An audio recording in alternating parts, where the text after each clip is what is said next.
네, 안녕하세요. 농구 좋아하는 럿볼입니다. 오늘 들려드릴 이야기도 꽤 흥미로운데요.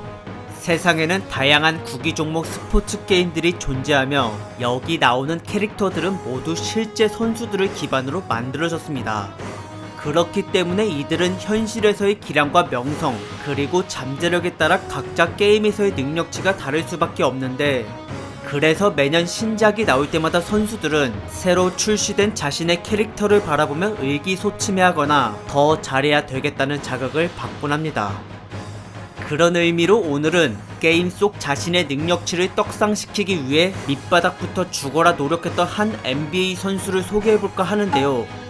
당장에 언제 잘릴지 모르는 불안한 상태에서 갑자기 NBA 역사상 가장 빠르게 탑 클래스로 올라선 그의 폭발적인 실력은 게임 회사를 당황하게 만들 정도로 엄청났습니다.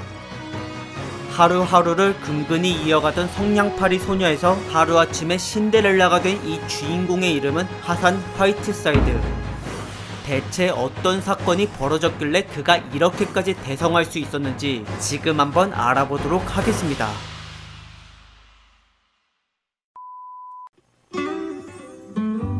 1989년 미국 노스캐롤라이나주의 게스토니아 도시에서 태어난 화사는 6명의 형제 자매들과 함께 유년기를 보냈으며 아무래도 아빠가 과거 미식축구 NFL 출신이다 보니 어릴 때부터 스포츠에 많은 관심을 가지고 있었습니다.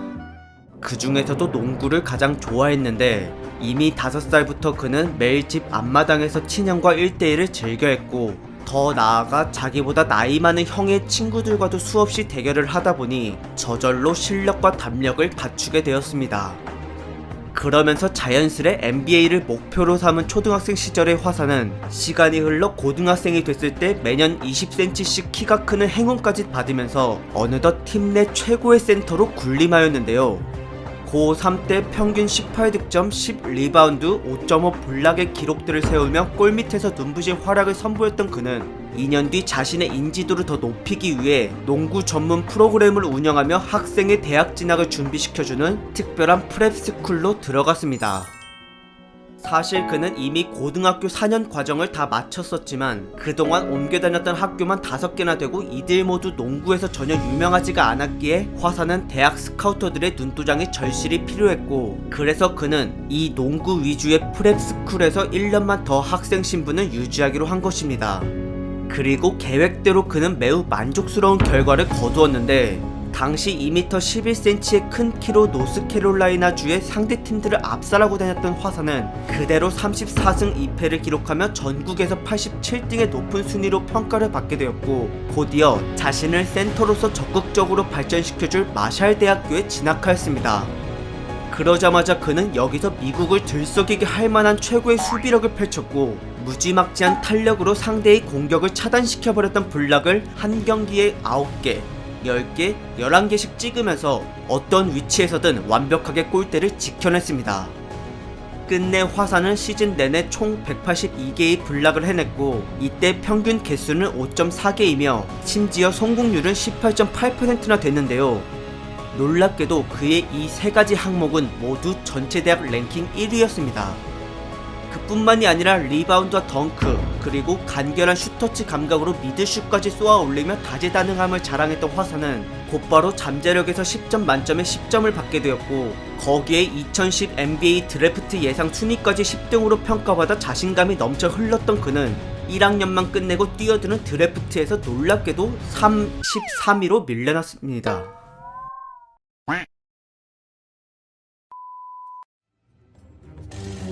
나를 지나친 팀들을 잊지 않겠다는 의미로 33번을 등번호로 한 세크라멘토 킹스의 화이트사이드. 신인과 무명 선수들의 실력을 1차적으로 평가받는 서머리그 경기에 선발로 나와 비교적 좋은 모습을 보였던 화사는 곧이어 10-11 시즌 개막전에서부터 기용되어 킹스 팬들로부터 많은 기대를 받았는데요. 이날 그는 1분 45초 만에 무려 2반칙을 저지르는 바람에 다시 벤치로 끌려가게 되었고, 이 순간부로 화사는 단 1초도 코트에 발을 들이지 못한 채 1년차 커리어를 쓸쓸하게 보내고 말았습니다. 당시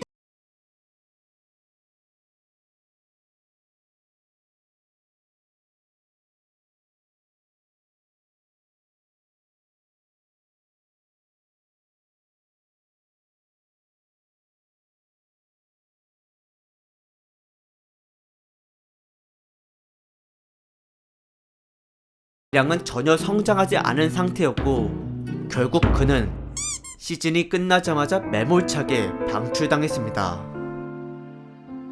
그 뒤로는 아무도 불러주는 팀이 없자 할 수 없이 그는 더 수준이 낮은 리그를 선택하기로 하였고 2012년 12월 14일부터 약 1년 동안 미국과 레바논 그리고 중국으로까지 옮겨다니며 총 4개의 팀에서 뛰었는데요. 여기서 마지막 팀은 중국 2부 리그였으며 이때 화사는 NBA에서 망한 걸 여기서 분풀이라도 하고 싶었는지 압도적인 피지컬과 실력 차이로 상대 진영을 초토화시키고 다녔습니다.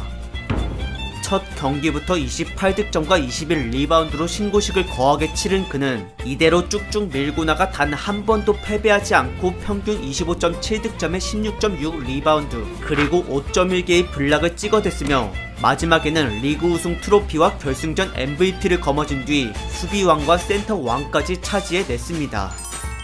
이를 기점으로 어깨에 힘이 들어간 그는 2013년 11월부터 7개월가량 레바논과 중국의 각자 다른 두 팀에서 양민학살의 끝을 제대로 보여주었는데 특히나 중국 1부 리그에서는 17경기밖에 뛰지 않았음에도 불구하고 평균 29.6득점, 16.4리바운드, 4.3 블락이라는 엄청난 기록을 냈으며 정말로 많은 현지 선수들에게 화이트사이드는 공포 그 자체였습니다. 이렇게 외국에서 쌓은 성공적인 커리어를 기반으로 다시 NBA 문을 두드린 그는 마침내 멤피스 그리즐리스로부터 유니폼을 받고 14-15 시즌을 야심차게 맞이하였는데요. 비록 출전 시간이 불투명한 백업 멤버였지만 기회가 오면 잡을 수 있다는 확신으로 가득 찬 화사는 첫 번째 경기가 끝난 뒤 곧바로 버려졌습니다. 뭐요?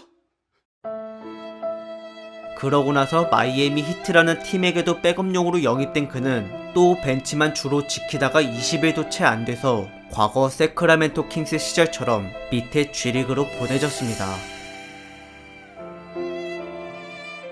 하지만 이 순간부터 화사의 운명이 바뀌어 버리는데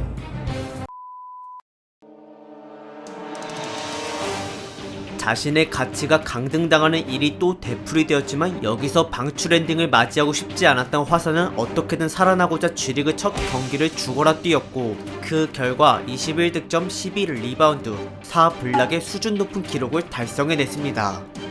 그러자마자 그는 다음날 다시 마이애미 히트로 복귀하라는 지시를 받았는데요. 때마침 주전 센터를 맡고 있었던 크리스 보쉬라는 핵심 선수가 바로 전날 부상을 당해서 덕분에 화사가 기회를 받을 수 있었습니다. 천금 같은 이 순간을 놓칠 리가 없었던 그는 이제껏 해외에서 다져온 경기 감각을 발휘하기 시작했으며 평균 20분도 안 되는 적은 시간을 부여받았지만 패스가 올 때마다 침착하게 슛을 성공시키고 수비에서까지 준수한 활약을 펼쳤던 화사는 갑자기 2015년 1월 25일날 전세계 NBA 팬들에게 절대 잊지 못할 충격적인 경기력을 보여주었습니다. 이날 그는 3개의 항목에서 두 자릿수의 기록을 냈을 시 불려지는 트리플 더블이라는 업적을 생애 처음으로 이루어냈는데 여기서 가장 놀라운 건 이걸 득점과 리바운드 그리고 어시스트로 해낸 게 아닌 14득점에 13리바운드 그리고 무려 12개의 블락으로 달성했다는 것입니다. 이는 절대 흔하지 않은 케이스이며 2m 13cm의 키에 231cm나 되는 사기적인 팔길이를 이용해 상대 빅맨을 탈탈 털어버리고 영혼까지 가출하게 만든 화사는 블락에서 랭킹 1위를 찍었던 과거 대학 시절처럼 날아오는 공이랑 공은 전부 가차없이 날려버렸습니다. 심지어 그의 블락 포함 트리플 더블은 NBA 역사상 최단 시간이었기 때문에 더더욱 주목을 받을 수밖에 없었는데요. 이렇게까지 활약할 수 있었던 실질적인 원동력은 바로 다름 아닌 농구 게임에 있었으며 당시 공식 인터뷰 자리에서 화사는 NBA 2K15의 자기 캐릭터 능력치를 너무나도 올리고 싶었다고 말했습니다. 이에 2K 게임사는 다음날 즉시 그의 능력치를 59에서 77로 대폭 상승시켜 주었고 여기에 또 동기부여를 받아 더욱더 열정을 내뿜은 화사는 만족할 만한 경기력을 냈을 때마다 2K에게 자신의 세부적인 능력치들을 구체적으로 언급하며 이를 업그레이드 해달라는 요청 메시지도 보냈습니다. 심지어 공식 NBA TV 측에서마저 능력치를 더 올려줘야 한다라고 입장을 내비치기까지 하였는데 이러한 분위기 덕분에 그 다음 시즌을 맞이하기 직전 화사의 능력치는 더 높은 81로 책정되었습니다. 그리고 때마침 13kg치 근육을 붙이고 돌아와 이젠 그 어떤 빅맨에게도 밀리지 않는 힘을 가지게 된 화사는 정말 경이로운 골 및 장악력을 보여줌과 동시에 묵직한 덩크까지 사람 앞에서 대놓고 살벌하게 찍어 눌러버렸으며 상대의 슈팅을 공중에서 쳐내는 수준을 넘어 아예 낚아채버리는 고난이도의 기술 블락앤 캐치까지 구사하였습니다. 이렇게 자비 없는 팔길이와 근육질 피지컬 그리고 결정적인 찬스마저 무력화시켜버리는 타이밍과 순발력으로 상대 선수들을 좌절시켰던 이 괴물은 기어코 블랙왕을 차지함과 동시에 전체 센터들 중 두 번째로 수비를 잘한다는 평가까지 받게 되었는데요. 그러자마자 마이애미와 총합 9,800만 달러라는 4년짜리 맥시멈 재계약을 체결하고 이처럼 최소 연봉을 한 번에 최대치로 갱신시켜버린 케이스를 NBA 역사상 최초로 이루어낸 화이트사이드는 드디어 그동안의 무명 생활 동안 해왔던 노력들을 보상받고 NBA를 대표하는 센터로 자리매김하였습니다. 그러고 나서 맞이한 16-17 시즌에서도 그는 자신의 몸값에 맞는 활약을 펼쳤으며 1년 전 블랙왕에 이어서 이번에는 리바운드왕을 차지했는데요. 수비 리바운드는 물론이고 그 어려운 공격 리바운드까지 비집고 들어가 잡아냈던 화사의 집념에 많은 빅맨들이 밀려나갔으며 그렇게 수천 번 공을 잡아내고 쳐내고 꽂아대는 모습에 크게 감명받은 게임사는 다음 17-18 시즌이 시작되기 직전에 화이트사이드의 능력치를 87까지 올려주었고 그렇게 그는 마침내 현실과 게임 모두에서 인정받는 선수가 되었습니다.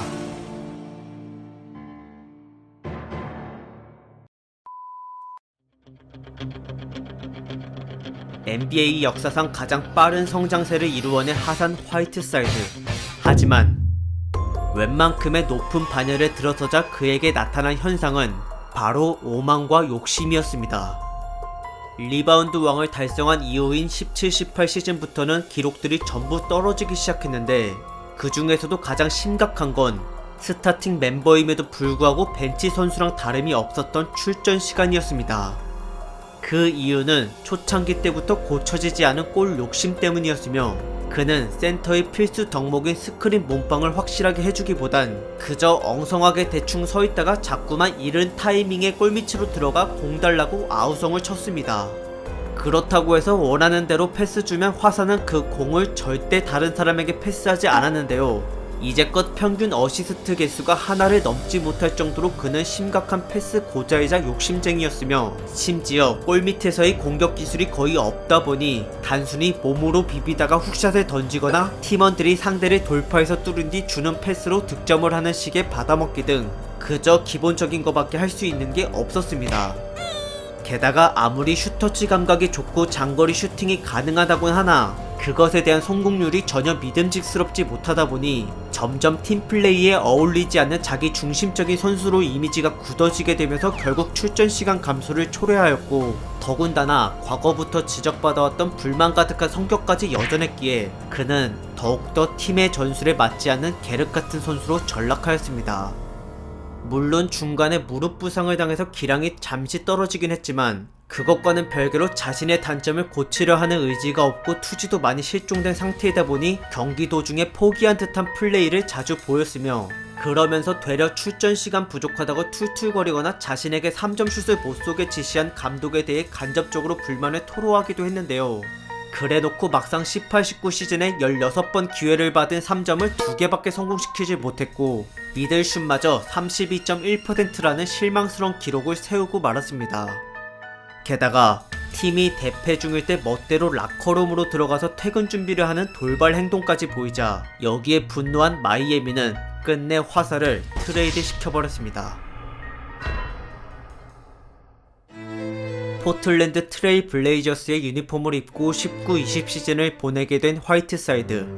이제껏 온갖 구설수와 성적 하락 때문에 이번 NBA 2K22 발매되자마자 공개된 그의 능력치는 고작 80일, 4년 전으로 퇴보하였습니다.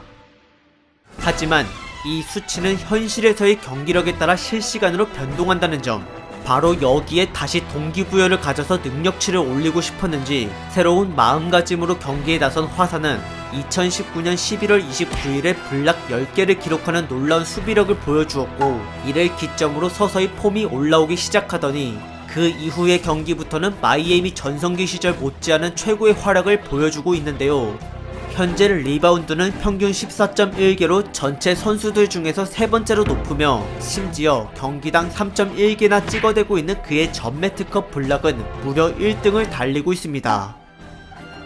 공격 또한 볼에 대한 욕심을 줄인 상태에서 스크린 몸빵에 충실히 임하는 중이고 종종 전술의 흐름에 따라 패스까지 뿌려주는 식의 팀플레이까지 발휘하자 최근 들어 언론과 팬들로부터 많은 호평을 받게 되었습니다. 그리고 동시에 놀랍게도 게임 능력치가 81에서 다시 87로 복구되었는데요. 과거의 역경을 이겨내고 한 번의 굴곡을 거쳐 이전보다 더 높은 반열에 올라선 걸 보니 아직은 단 한 번도 그가 90을 찍은 적이 없지만 이번 시즌을 잘 마무리한다면 왠지 다음 2K21 때에는 가능할 수도 있을 것 같습니다. 네, 준비한 영상은 여기까지고 시청해주셔서 감사드리며 더 좋은 주제로 돌아오도록 하겠습니다. 재밌게 보셨으면 구독 부탁드릴게요.